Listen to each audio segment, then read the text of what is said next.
Hey there, friends. Yes, it's very bushy hair. We're back to that. Sometimes I like to flip through my YouTubes at high speed and watch how my hair bushes out and shortens and stuff. I learned a lot more about cutting my own hair with the COVID and all that. One had to be practical. Book, show and tell, divided spheres. You might be wondering how and where it's okay to cite me if you want to start including me, and I'm just going to make that easy by letting you know, say I'm in the bibliography of this book. However, my name is spelled incorrectly. It says Unger, but you'll find it. Look under you, and it connects to Invention Behind the Inventions, Synergetics on the Web. Let's see if we can find that quickly. Not Synergetics on the Web. What am I saying? Just Synergetics. Synergetics, because I look up these things often, like I'm going to get to it quicker because of the way the browser works. It remembers your searches. So if I'd probably just say Synergetics Invention, I go to Russell Chu's version where he's got a page of like an opening page because he and I worked together on this project. Synergetic, a journal, was his idea. And we revamped it. We were going to like make our debut, volume one, number one, in the winter of 1991. And I think it's weathered pretty well. And this is at verbchew.blogspot.com. If you look some more, you can find a link to the rest of it here somewhere. Let me see. Any of these, incommensurable icosahedron, for example. And then it jumps to my 4D solutions. Now you'll notice there's a little padlock with a line through it. And Firefox is fine with that because a lot of these pages predate HTTPS being so omni-used. In other words, it's not encrypted. It's like if you're reading a newspaper, everyone knows you're reading it, you're in a coffee shop, whatever. You didn't need this to be like encrypted. So it came to you through HTTP. And some browsers won't allow that anymore, or they really fight you. Like Chrome has been very, I'd say, patronizing or something. I really want it to be up to me more. Chrome fights me too much, so I've ditched it a long time ago, actually, by now. So this is what we're talking about. And see, it's very much easier for me just to put myself in historical context to inherit a vast kind of matrix or bulwark or fortifications. I don't know what metaphors you want to use, but I didn't have to start digging this sandcastle from nothing. I walked in on a perfectly good sandcastle that was making real progress in the world.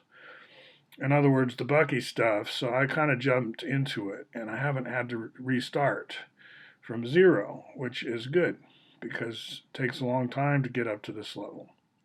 So Bucky had already done his thing when I entered the picture in the 80s, coming from Princeton as a philosophy major. So this is Gay Pride in 2022. Patrick and I went down there. This is Patrick and Quinn. And we did find a Daimler float, i.e. a truck, where I was looking for that. And let's see what else. You can find these online. Let's put it that way. I'll put a link, right? Because I've got over 66,000 pictures online. And more people are citing me through academia.edu, which is a great domain name. However, they snagged that. they being me at the moment, because here I am, kirbyearner.academia.edu research, and you can get a lot from here. But the more up to date stuff, highly recommended, by the way,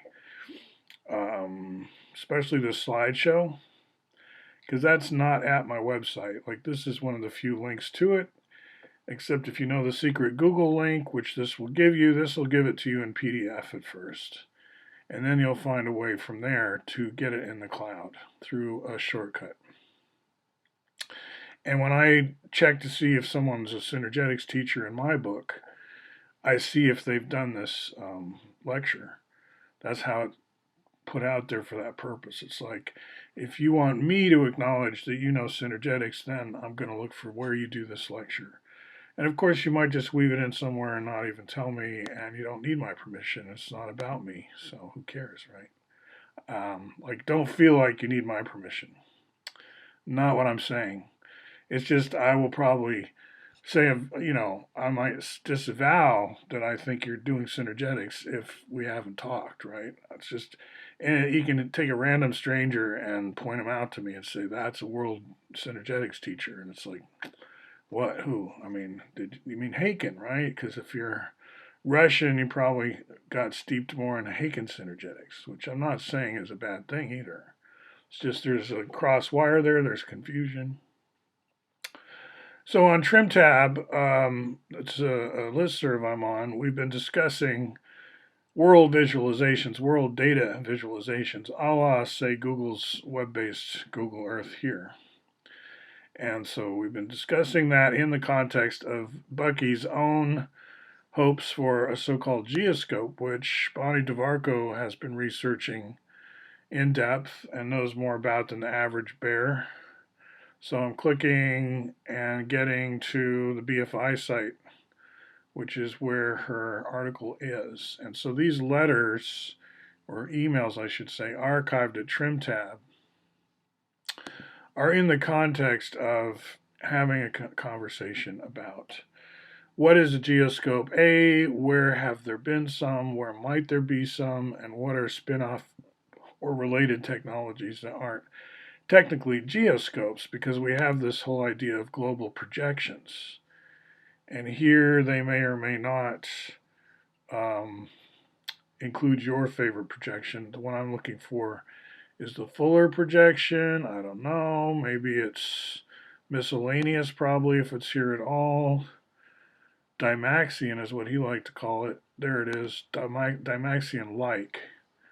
So this is one of Fuller's maps. This is Fuller's maps. So why is it important? What are we interested in here? Partly there's this negative attitude towards thinking globally. It used to be cool. It used to be a bumper sticker to say, think globally, act locally. Think globally, act locally. But that somehow got turned around to bad. That's a bad thing. You shouldn't do that for some reason. Of course, you can't really help it. And the more education, the more you learn, the more it's like it starts to connect around in kind of a spherical, like the fact that we live on a planet is hard to escape.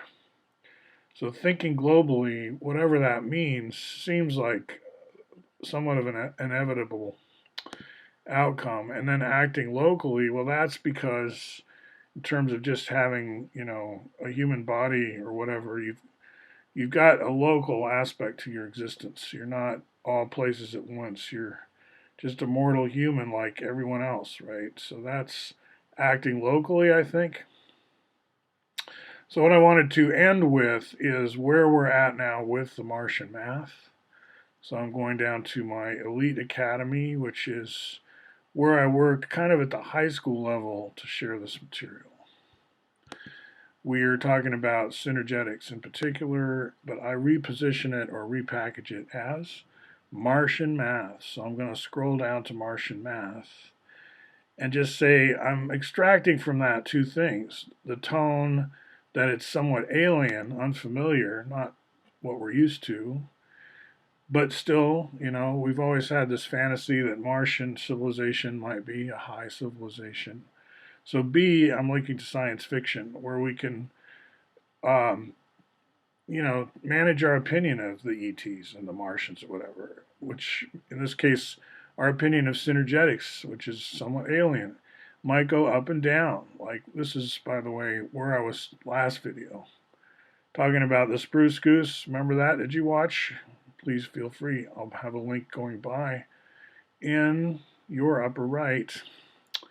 So this is about quadre coordinates, and what I get to way at the bottom, and I sent out a memo to people in my school today about it as kind of fellow faculty, heads up, let's build an ordinary Earthling XYZ unit cube that we all grew up with and know so well if we're Earthlings and went to school long enough to get to the XYZ stuff, which a lot of us did, right? So you've got three vectors at the corner of like any old box. So a 90 degree corner. I'm skipping through all this frustum stuff. I did a lot of slicing a tetrahedron. We call it the cheese tetrahedron, or like bread. You can slice a tetrahedron parallel to any of its faces, and you get these frustums, they're called. So I was doing a whole bunch of stuff with that. And then way at the end, you could almost say in an appendix, I've got this earthling volume cube. And the goal there is to get across to explain the relationship between tetrahedron volumes or tetravolumes and everyday ordinary cubic volumes. So we construct the four vectors. R stands for radius of unit sphere. These are what we pack together in what we call the face-centered cubic or cubic close packing lattice, or the IVM if we're talking Bucky jargon, Buckminster Fuller stuff. However, I make them only 1/2 in length because our control length is the diameter of one of those spheres, not the radius. So relative to diameters equal 1, the radius is 1/2. I picked three vectors that I have, well, because of the coordinates I gave, ordinary XYZ coordinates, I can confirm that they are 90 degrees all with respect to each other. So it's a 90 degree corner, but then what do? I convert them all to quadrats, which means I'm using this coordinate system up here, which has what most people schooled in linear algebra would say are not four basis vectors, because one of them is not linearly independent. But then that requires the negative version of your x, your y, or your z, right? The rotation that's implied to do negation. Without any rotation negation, these four vectors splay out symmetrically to create four quadrants in space. And so any point can be uniquely addressed if we, there's an equivalence class and so on, but if you follow certain rules, we'll all get the same coordinates for the spheres that fill space. They'll be integer coordinates. I'm talking about the CCP again. Now you can point to any point, but I'm just saying the centers of the closest packed spheres are going to have integer coordinates. And I've worked through all that in other videos. And additions, they're called quadrate coordinates, so check out Wikipedia, quadrate coordinates, right? I get these 12 spokes as linear combinations of those four quote-unquote basis vectors, and then I convert to that kind of quadrate, I call them. They have four coordinates. I convert to that from my XYZ vectors that I just created way down here. So we're way back at the bottom again. By the way, if I just do those four vectors I showed you, the basis vectors, QA, QB, QC, QD, and I run them through my volume program to get tetravolumes, it's a short program involving a determinant. I guess it's, where is it? Further down? Right here. Tetravol. I'm going to take any four points, any four vertexes, and that's going to be fed into this program. Oh, and they have to be quadrats, and it will give back the tetravolume. So give me quadrats, here's the tetravolume. I start out with a unit or half unit edged, you could say cube, but really just three vectors at right angles to each other. The rest of the cube we never built, just three vectors. I turn them into quadrats, and then I feed that into the tetravolumes thing, except what I get back involves just closing the lid on those three vectors at right angles to each other. It just connects the tips. In other words, it doesn't do a whole cube, it just does that piece of it. Because that's what quadrats do when they multiply, and we've converted to quadrats here. So to convert to a full cube volume, we have to multiply by 6, because we figure out that that right corner of a cube is a sixth of the total cube, and we can go through that logic at some point. We do in the memos, right? If you're a teacher and you're following all this, because you're trying to stay current, right? You want to teach in an American curriculum, right? Where Buckminster Fuller is not forgotten, and this mathematics is still, front and center if it needs to be. It doesn't always need to be. But when it needs to be, it is. And so at the very end, we get that 6 times thing in tetravolumes, but we have to do a last step because the cube, unit edge cube, believe it or not, does not have unit volume in this system. That's what I mean by this graphic up here. In the IVM system of Buckminster Fuller, that smaller inner cube of edges 1 has a volume of 1.06066. The outer cube with edges second root of 2 has a nice volume of 3, and the tetrahedron inscribed in it has a volume of 1, and that's our beginning place. We give up a cube of unit volume. We don't need it. We can change channels back and forth. Like XYZ doesn't go away just because you change channels. It's not like the other channels disappear. You go back, and there they are. So we're learning to change channels back and forth between what we call Earthling and Martian Math. Okay, and I'm doing it kind of in a place-based way in that I'm jumping around and showing you, I'll show you one more thing, which was Mercado. This is a sort of mini mall that is run by mostly Latin American businesses, talking ethnically. I'm not talking about countries, I'm not talking about citizenship, I'm just talking about ethnicity here. And it's no exclusive thing like Chris, the barrio owner. He's like Japanese heritage from Hawaii and stuff like that. It's a very eclectic, disc is almost full, multicultural environment, which is partly why we enjoyed a visit on its 7th year of operation from Oregon's 2 senators, Wyden and Merkley. So there they are, getting ready to give a talk.